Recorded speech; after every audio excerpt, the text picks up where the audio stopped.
Halo Sobat pencinta Donghua, kali ini kita akan melanjutkan cerita Battle Through the Heavens Benua Kaisar.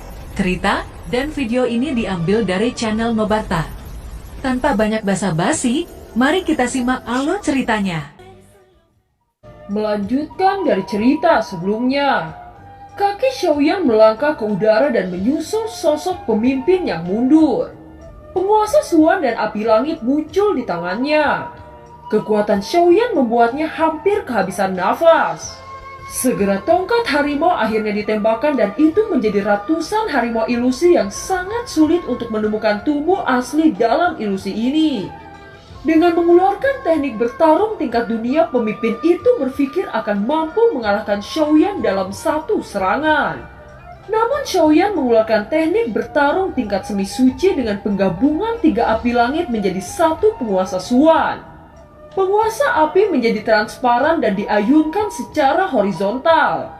Bayangan penguasa menembus ilusi harimau dan memukul tongkat besi hitam dengan keras. Kekuatan gabungan dari penguasa Suan dan api tiga warna menghancurkan mulut harimau menjadi ketiadaan. Teknik bertarung apa yang digunakan orang ini? Ucap tak berdaya dari pemimpin penjaga itu. Pemimpin itu ketakutan dan dia tidak lagi ingin bertarung. Dia bergegas ke gerbang dan berharap untuk melarikan diri ke wilayah klan Yao. Ingin kabur? Tidak semudah itu. Ucap Xiaoyan. Sayap tulang dikombinasikan dengan 3000 petir membuat tubuhnya melesat seperti hantu. Tiba-tiba Xiaoyan muncul tidak jauh di belakang pemimpin itu dan memberikan sebuah tendangan keras. Pemimpin penjaga itu terlempar dengan cara menyedihkan hingga 100 meter jauhnya. Dia berjuang bangun dengan menahan rasa sakit yang hebat. Ketika dia melihat Xiaoyan yang mendekati langkah demi langkah, perasaan putus asa menyebar dengan cepat di dalam hatinya. Apakah Anda benar-benar ingin membunuh orang klan Yao? Ucap pemimpin penjaga itu. Apakah Anda pikir saya tidak berani membunuhmu? Ucap Xiaoyan. Kalimat yang diucapkan Xiaoyan membuat wajah pemimpin itu menjadi pucat. Jika Anda berani membunuh saya, klan Yao tidak akan membiarkan Anda pergi. Ucap pemimpin penjaga itu. Pemimpin penjaga itu berjuang keras ingin melarikan diri. Xiaoyan melemparkan penguasa Suan api dan mengikuti dari belakang mendekati kepala pemimpin. Dengan mendekatnya penguasa Suan api, pemimpin itu merasakan suhu tinggi yang mengerikan. Segera rambut pemimpin itu dibakar habis. Menghadapi serangan Xiaoyan bertubi-tubi, pemimpin itu menutup mata dengan putus asa. Tepat pada saat kritis ini, suara seperti guntur meledak di kejauhan. Bocah, berani sekali kamu, ucap pria yang baru saja muncul ini. Pemimpin penjaga itu tampak sangat lega dan buru-buru berteriak. Patriark, selamatkan aku, teriak pemimpin penjaga itu. Xiaoyan menarik kakinya dan bergegas ke arah suara itu. Dia tahu bahwa suara ini adalah patriark dari klan Yao. Anda telah membuat kerusakan besar kepada klan Yao saya. Bahkan Anda menyerang seluruh anggota klan Yao saya. Anda harus membayar harga untuk semua ini. Ucap patriark klan Yao dengan sangat marah. Rambut hitam Xiaoyan berkibar oleh angin yang disebabkan suara itu. Xiaoyan generasi muda bertemu dengan patriark klan. Ucap Xiaoyan. Anda berani melukai orang-orang klan Yao saya. Katakan siapa di belakang Anda sehingga Anda menjadi liar di klan Yao saya. Ucap patriark klan Yao. Patriark, tolong dengarkan saya. Kunjungan saya kali ini bukan disuruh oleh kekuatan manapun. Saya dengan tulus datang ingin bertemu patriark. Hanya saja para pengawal ini memanggil sekelompok besar untuk mengambil tindakan terhadap saya. Jika saya tidak mencoba yang terbaik untuk melindungi diri saya sendiri, kemungkinan saya akan mati di sini. Ucap Xiaoyan. Ini disebut perlindungan diri. Anda bahkan berani melukai orang-orang saya tanpa ampun. Teriak patriark klan Yao. Anda bisa bertanya kepada mereka jika menurut Anda ini adalah kejahatan saya. Ucap Xiaoyan. Patriark klan Yao mendekati kedua penjaga, segera dia bertanya apa yang terjadi sebenarnya. Penjaga itu berkata, Patriark, pemuda ini mengaku sebagai Tuan Xiaofu Mansion tetapi dia tidak bisa menunjukkan bukti. Itu berarti dia menipu kami dan kami terpaksa mengambil tindakan. Ucap kedua penjaga itu. Cepat tunjukkan bukti jika Anda memang Xiaoyan dari Xiaofu Mansion. Jika Anda tidak dapat memberikan bukti, maka klan Yao harus menahan Anda. Ucap Patriark klan Yao. Karena Patriark berkata demikian, mengapa klan Yao tidak mengirim seseorang ke Xiaofu Mansion untuk mengirim surat kepada Kaisar Iblis atas nama Xiaoyan? Ucap Xiaoyan. Konyol, jika Anda benar-benar Xiaoyan, bagaimana mungkin Anda tidak bisa membuktikan identitas Anda? Klan Yao saya mengirim seseorang untuk meminta bukti kepada Kaisar Iblis. Bukankah itu akan membuat Kaisar Iblis tertawa? Ucap Patriark klan Yao. Sungguh klan yang tidak masuk akal. Tidak heran itu akan menurun jauh. Jika Patriark tidak mau mengirim seseorang untuk memverifikasi, maka saya bertanya balik kepada Anda. Bagaimana Patriark membuktikan identitas Anda? Tanya Xiaoyan. Siapa di benua ini tidak mengenal saya Yao Tian? Wajah orang tua ini adalah bukti terbaik. Ucap Patriark klan Yao yang ternyata bernama Yao Tian. Segera Xiaoyan berkata dengan menyalin kata-kata Yao Tian. Area di sekitar kota Jucheng jutaan mil jauhnya saya Xiaoyan mengatakan bahwa saya terkenal.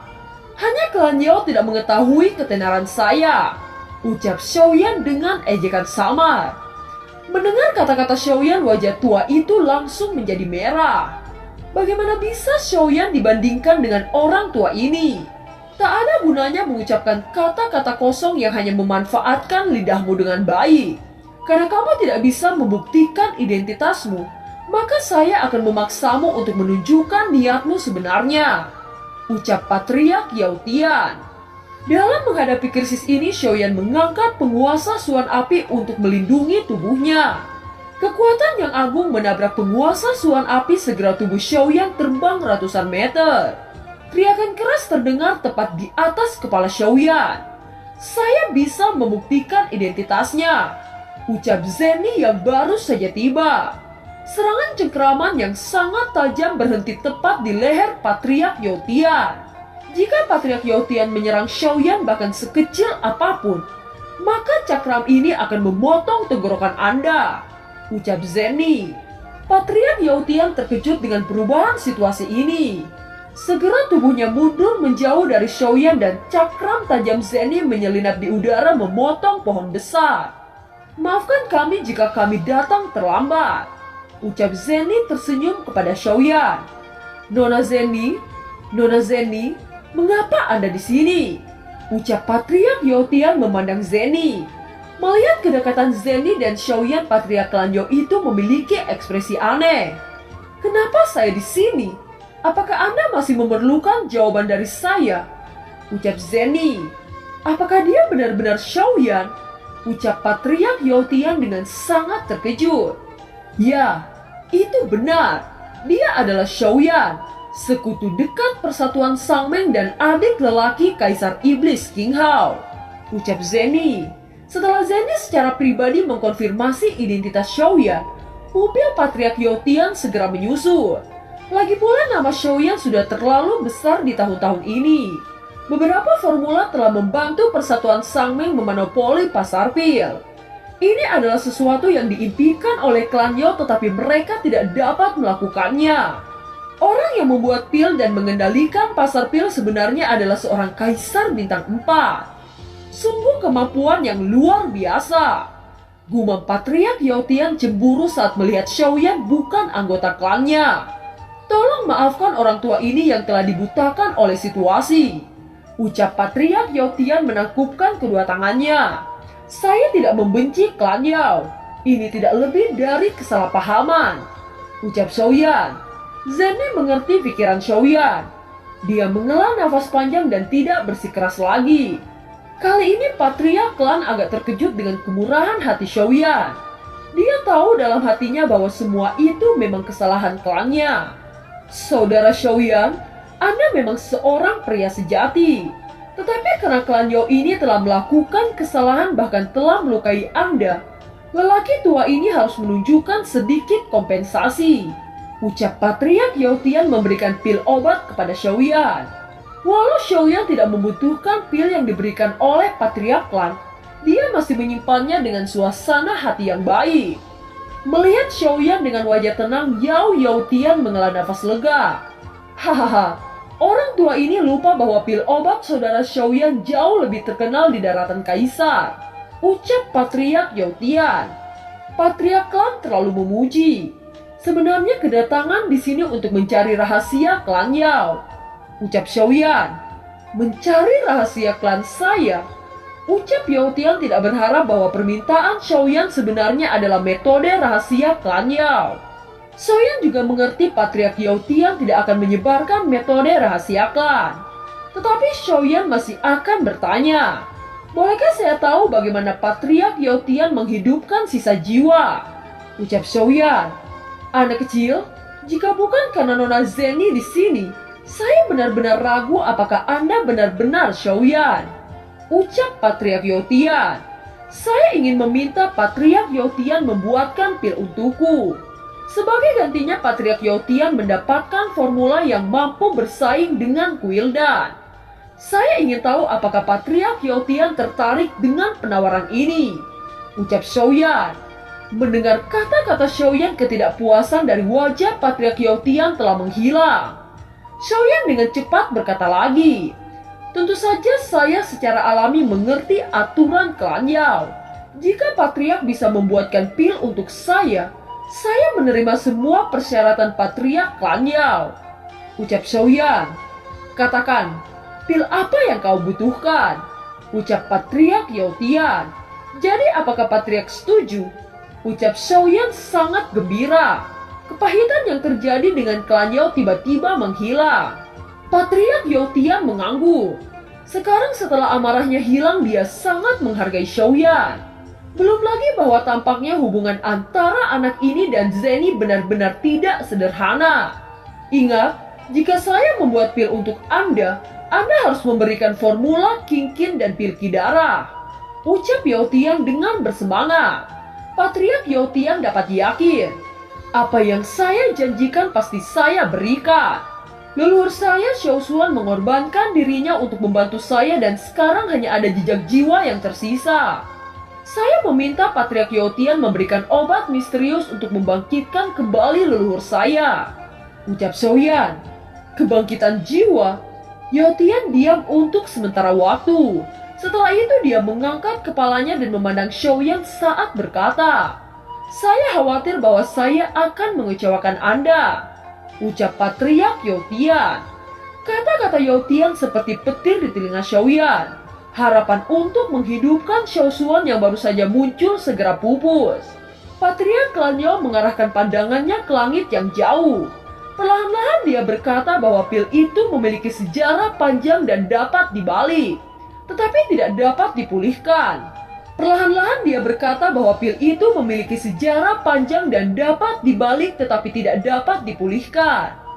Jika pil itu dapat mengembalikan hidup, bagaimana mungkin ada begitu sedikit kaisar bintang tinggi yang selamat dari bencana kuno? Ucap Patriark klan Yao.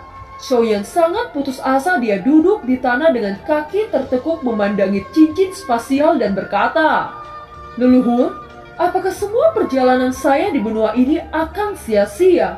Maafkan saya mengecewakan leluhur.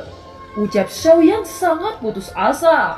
Semakin besar harapan, semakin besar kekecewaan. Belum lagi kerinduan bertahun-tahun di dalam hatinya. Biarkan dia tenang. Hanya dia yang bisa melepaskan dirinya dari situasi ini. Ucap Zeni kepada Nan Erming dan Ziyin. Patriark Klan juga menatap tajam ke Xiaoyan. Pria muda ini penuh dengan kasih sayang. Tetapi saya benar-benar tidak bisa membantu permintaan Xiaoyan. Gumam Yaotian. Setelah beberapa jam, Xiaoyan perlahan-lahan berdiri. Lumpur di bajunya dan kulit pucat membuatnya tampak sedikit hilang.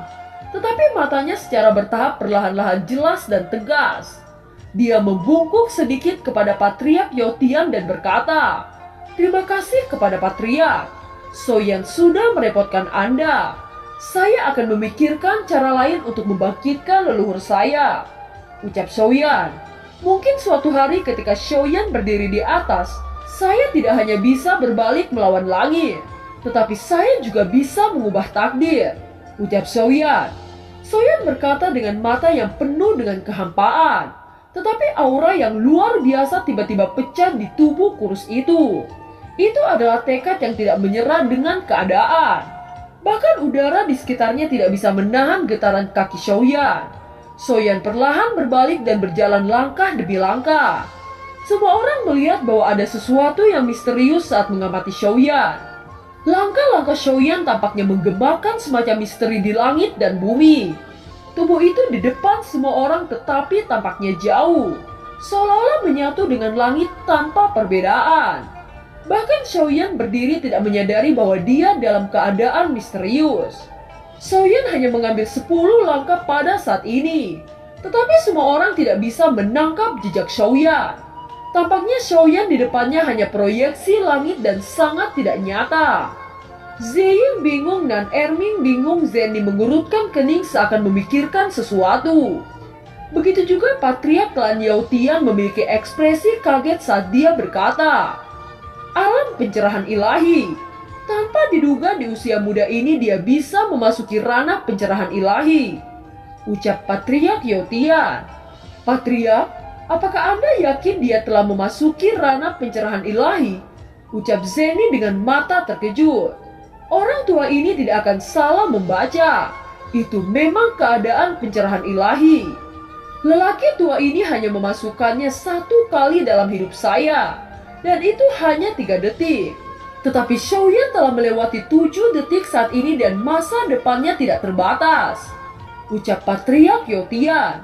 Saya ingin bertanya kepada Patriark Yaotian, apa itu ranah pencerahan ilahi? Tanya Nan Erming. Kami berlatih semangat juang. Apakah Anda tahu dari mana semangat juang berasal? Roh juang berasal dari surga dan bumi. Dan penanaman roh juang adalah sumber penanaman surga dan bumi yang tumpul menumbuhkan kekuatan mereka, yang bijak menumbuhkan esensi mereka, sehingga talenta yang luar biasa selalu bisa dekat dengan makna asal-usul langit dan bumi, dan lebih memahami penggunaan asal-usul semangat juang. Oleh karena itu, walau pada tingkat yang sama namun kekuatan tempurnya sangat berbeda, ucap Patriark klan Yaotian memiliki sedikit rasa iri. Dan apa yang disebut ranah pencerahan ilahi adalah origin ki. Jadi apakah Xiaoyan diberkati oleh kemalangan? Tanya Ziying memandang Xiaoyan yang berpergian dengan cara yang malang, dan ekspresinya yang agak suram menjadi kegembiraan. Apa yang memberkati dari kemalangan? Tubuh Xiaoyan tiba-tiba muncul dari ilusi berdiri di depan Ziying dengan sedikit kebingungan. Seolah-olah dia baru saja bangun dari mimpi, kesedihan di wajahnya tetap tak berkurang. Meskipun masalah leluhur disesalkan, Ziying masih harus memberi salam kepada Anda karena memasuki ranah pencerahan ilahi, ucap Ziying. Adakah yang layak untuk diberi selamat? Saya memiliki pengalaman serupa sebelumnya dan tidak merasakan apa-apa, ucap Xiaoyan. Anda adalah pencerahan, tidak sama dengan pencerahan ilahi. Pencerahan adalah ketika Anda tiba-tiba menemukan sesuatu atau terobosan baru di dunia Anda sendiri. Sedangkan pencerahan ilahi adalah pencerahan semangat pembenaran. Seolah-olah Anda terjaga tetapi Anda tidak tahu bahwa Anda memiliki mimpi. Anda tidak dapat mengingat mimpi itu.